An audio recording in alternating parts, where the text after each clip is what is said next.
Di usianya yang 61 tahun, Rudi Rundengan masih beraktivitas mengelola rumah makan khas Manado di sebuah mal di Jakarta Selatan. Kesibukan tersebut sangat jauh berbeda bila dibandingkan dengan penderitaan akibat asma kronis yang menderanya selama lebih dari 10 tahun saat tinggal di pedalaman Kalimantan. Saya pertama kali merasakan sakit itu asma. Asma itu saya dapati sekitar tahun 1970. Itu di Kalimantan. Pada saat itu saya kerja di satu perusahaan kayu di Kalimantan Timur. Terasa sakit saya itu waktu saya kerja itu saya nggak bisa cium sesuatu yang tajam.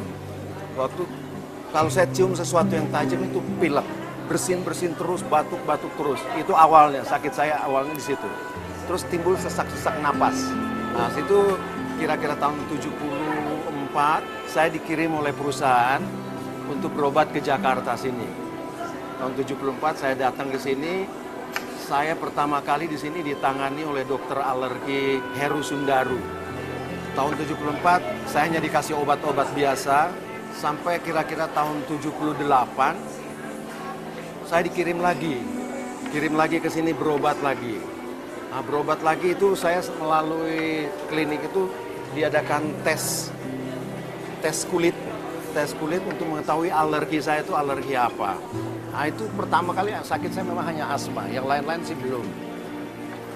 Sekitar tahun 78 setelah saya kembali dari sini, saya dianjurkan untuk kerja di daerah tropis karena di Kalimantan tuh pedalaman sana itu dia agak lembab.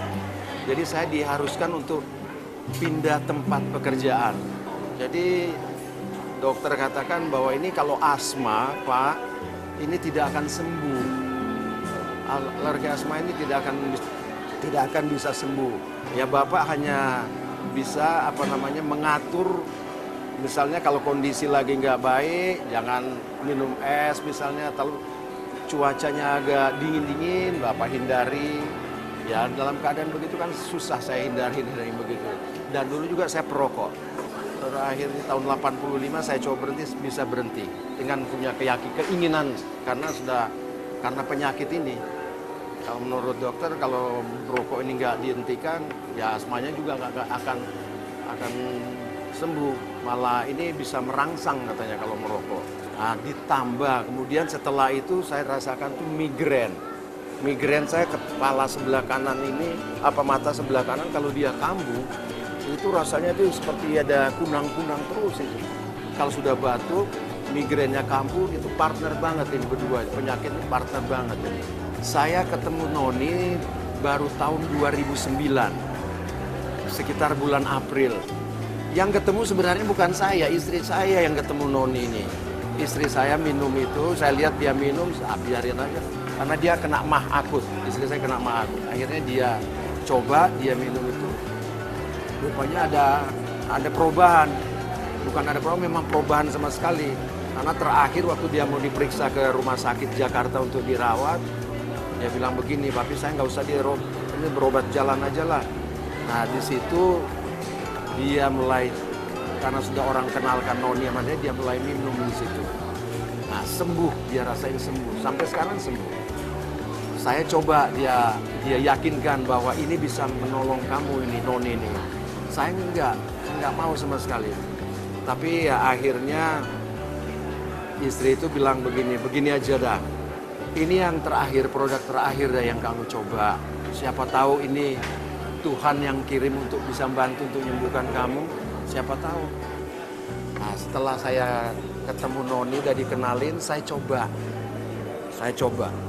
Kira-kira bulan April. Pokoknya setelah launchingnya Tahitian Noni di Carlton Ritz Hotel. Nah, saya sudah mulai konsumsi itu. Saya sudah 1 minggu konsumsi Noni. Nah, setelah saya kenal Noni, saya coba minum sesuai anjuran dari Pak Sony waktu itu. Jadi saya dikasih takaran 60. Selangi siang saya 30. Saya minum. Jadi istri belikan 1 kotak. Terus kira-kira habis 3 botol. tanpa saya sadari, kunci mobil itu saya bawa di kamar. Jadi pagi-pagi mereka mau ngambil bahan belanjaan, kuncinya istri saya bilang, mana kunci kamarnya? Oh, kuncinya ini, aduh ini ada di kunci mobil, ini ada di sini. Terpaksa saya ngambil.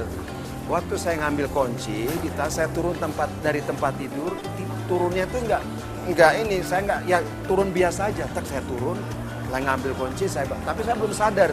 Ngambil, bawa keluar, saya kasih kuncinya. Setelah saya kunci saya kasih, kunci mobil, saya balik tidur. Waktu saya balik tidur, dalam hati saya berkata begini, loh kenapa tadi waktu bangun kok saya nggak normal bangunnya? Biasanya bangun kaki kanan dulu ini turun, sertai kaki kiri pijit-pijit. Ini kok saya bisa ya? Saya bisa dari tempat tidur saya langsung bisa berdiri. Nah, saya sudah bertanya, tapi belum kepikir waktu. Besok paginya saya coba lagi hal yang sama. Saya mau coba, kalau kemarin saya bisa bangun dengan tanpa pijat-pijat, ini hari saya mau coba. Tapi saya belum bilang, saya nggak bilang sama istri. Bangun, saya lakukan, bisa. Saya kok bisa jalan, bangun, langsung jalan. Nggak sakit. Udah 3 hari. Hari keempat, saya waktu sudah lakukan hal yang sama, mau mandi. Saya tiap mandi itu, kamar mandi saya ada kursi sendiri. Kursi kalau mandi itu buat gayung air, buat sabunan. Saya mesti duduk, nggak kuat kalau saya berdiri. Pinggangnya nggak kuat, pasti rasa sakit. Hari yang keempat itu saya coba angkat kursinya, saya nggak pakai kursi. Saya mandi, saya rupanya rasa enak, saya pegang-pegang pinggang saya kok nggak sakit. Secara spontan itu, tanpa saya sadari, saya ambil itu sikat lantai, saya coba ngepel-ngepel di kamar mandi. Saya coba ngepel-ngepel, nggak sakit. Di situ saya terus terang Pak, saya terharu, saya menangis.